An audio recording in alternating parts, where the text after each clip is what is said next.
కొలికపూడి శ్రీనివాసు తర్వాతన రాజేష్ మహాసేన్ రాజేష్ వీళ్ళిద్దరికీ సీట్లు ఇవ్వడం మీదన ఆర్ఎస్ఎస్ భారతీయ జనతా పార్టీకి సంబంధించిన వాళ్ళల్లో కొలికపూడి శ్రీనివాస్ గురించి పెద్దగా అంటే అతను బీజేపీని ద్వేషిస్తాడని తప్పించి మహాసేన రాజేష్ గురించి తీవ్ర ఆగ్రహం. దానికి కారణమైనటువంటిది ఏంటి? అతను మాట్లాడిన భాష. నేను దానికే ఇంతకుముందు ఒక వీడియో పోస్ట్ చేసినప్పుడు చాలామంది మిత్రులు చాలా ఆగ్రహం కూడా వ్యక్తం చేశారు. అతను గెలవాలని కోరుకోవడం ఏంటి?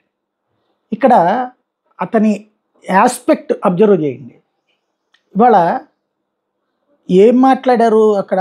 పదవులు ఎవరికి ఇస్తాము అంటే కేసులు ఎన్ని పెట్టించుకుంటే అన్ని వాళ్ళకే ఇస్తామన్నట్టు. ఇప్పుడు ఆయన కేసులే పెట్టించుకున్నాడు. అంటే ఎంత వెధవైతే అట్లాంటి వెధవలలో మంచి వెధవకి ఇస్తాం అన్నటువంటి కోణమా, లేకపోతే వెధవలలో పెద్ద వెధవకి ఇస్తామన్నటువంటిదా?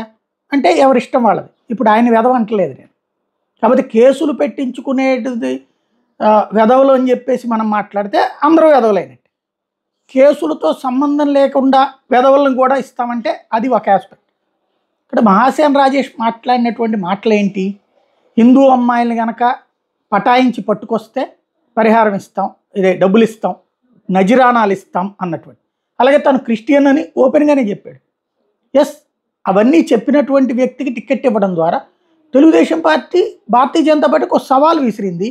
మీ ఫార్ములాలు, మీ పాలసీలు ఇవన్నీ ఏంటి? మీకు అసలు మేము బెదిరేదేంది అంటే ఇప్పటిదాకా భారతీయ జనతా పార్టీకి చంద్రబాబు నాయుడు వణుకుతున్నాడు, భయపడుతున్నాడు, అతను చెప్పిన మాటే వింటాడు, ఇట్లాంటి సీన్ ఏం లేదు. చాలా క్లియర్గా తను ఎవరికి ఇవ్వాలనుకున్నాడు వాళ్ళకి. భారతీయ జనతా పార్టీని అపారంగా ద్వేషించేటటువంటి కొలికపూడికి, అలాగే హిందువులను గురించి అడ్డకోలు కామెంట్లు చేసినటువంటి రాజేష్కి ఇచ్చారు. వాళ్లతో పొత్తు గురించి మేము ఉండదు అని చెప్పే దమ్ము లేనప్పుడు భారతీయ జనతా పార్టీకి, రాష్ట్ర నాయకత్వానికి ఇంకా మేము కేంద్రంతో మాట్లాడుతున్నాం, కేంద్రం చూస్తుంది అని చెప్పేటప్పుడు ఇంకా మధ్యలో వాడు ఎవడెవడో మొత్తుకుంటే, ఎవడెవడో వాక్కుంటే దానివల్ల ఏం దొరికేది? వాళ్ళే అమ్మనాభూతులు తిట్టించుకున్న తర్వాత అమ్మనాభూతులు తిట్టించుకున్నటువంటి వాళ్ళకే వాళ్ళతోనే కలిసిపో. నరేంద్ర మోడీనే పెళ్ళాం వదిలేసినోడు, లేకపోతే పెళ్ళాం గురించి తెలియనోడు అని మాట్లాడాక అతనితోనే పొత్తు పెట్టుకున్నప్పుడు కందకలేని దొరద కత్తిపేటకెందుకు? అది ఆలోచించుకోవాల్సింది.